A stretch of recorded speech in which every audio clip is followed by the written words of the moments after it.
परिस्त्री गमनम तथा, ये बहुत बड़ा पाप है।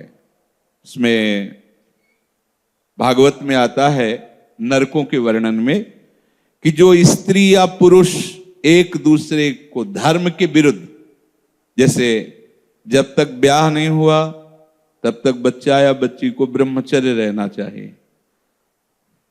ये बड़े आनंद की बात होगी। आप रख के तो देखो, अगर आप ब्याह तक ब्रह्मचर्य रहे तो आपकी गृहस्थी ऐसी फली फूलेगी, आनंदमय होगी, देख लेना।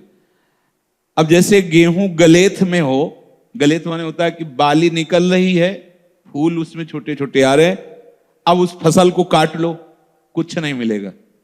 महीना 2 महीना रुको, उसको दाना पड़ने दो, परिपक्व होने दो, फिर अन्न राशि लग जाएगी। ऐसे ही ये ब्रह्मचर्य है।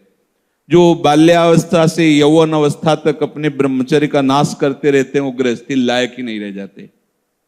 मतलब वो बात नहीं होती जो जीवन में होना चाहिए, गृहस्थ धर्म के लिए अनिवार्य।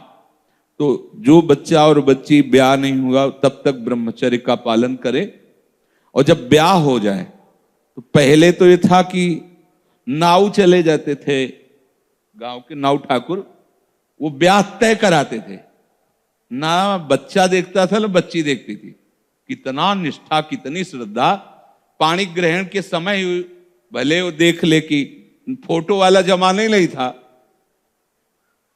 कभी किसी को जाना हो तो अपने लोगों में, शहर जाकर के वो पर्दा वर्दा लगाए होते थे, बैठ जाओ, वो जैसे कहीं जरूरत पड़ी उस समय। ऐसे मोबाइल ही नहीं था पहले की बात। कितनी श्रद्धा, विश्वास। कैसा है, रंग गोरा काला, स्वभाव, कोई मतलब नहीं। माता पिता या कोई तय करे आयो। जब पाणी ग्रहण हुआ उसी समय स्वीकार कर लिया कि आजीवन निर्वाह करना है, चाहे जैसे स्वभाव वाला हो, चाहे बड़ी पवित्रता गृहस्थी में देखी गई, बड़ी पवित्रता, बड़ा जीवन। तो यहां तक मर्यादा। लोग इसका मजाक उड़ाते हैं। मजाक तो तुम्हारा उड़ रहा है, देखो ना, देखो ना, मजाक उड़ रहा है तुम्हारा।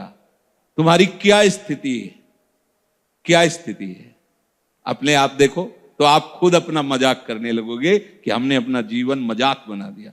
धर्म में सामर्थ्य होती है, धर्म में बहुत बड़ी ताकत होती है।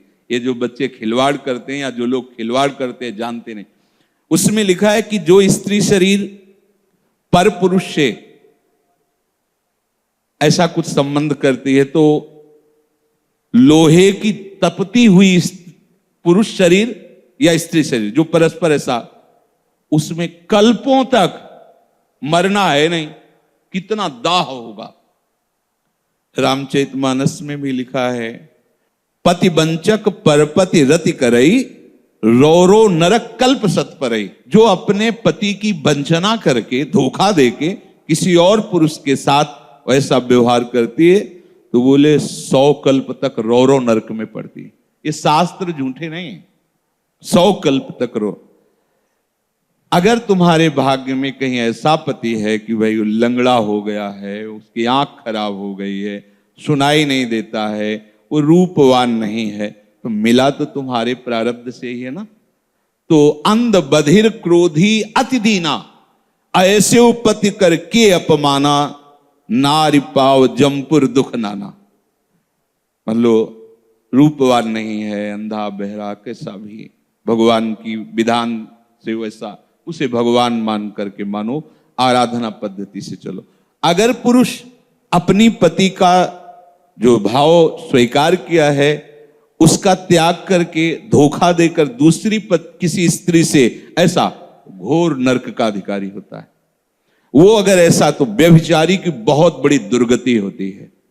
तो ऐसा कोई न समझे कि हम परिस्त्री गमन करके गोपाल शास्त्र नाम कर लेंगे तो पाप से बच जाएंगे। बकाया सामर्थ्य इतनी है कि अगर आप आज तक गलती हुई ऐसी, और आज से स्वीकार करो कि अबलो नशानी अबना नसियो, और आप भगवान नाम कीर्तन करो, गोपाल शास्त्र नाम कीर्तन करो, तो निष्पाप हो जाओगे। वो पाप आपको भोगना नहीं पड़े। पर अगर आगे फिर कर दिया तो पीछे का ब्याज सहित जुड़ जाएगा। ये उन्हीं के लिए है, अबलो नशानी, चाहे जितना बड़ा पाप हो गया।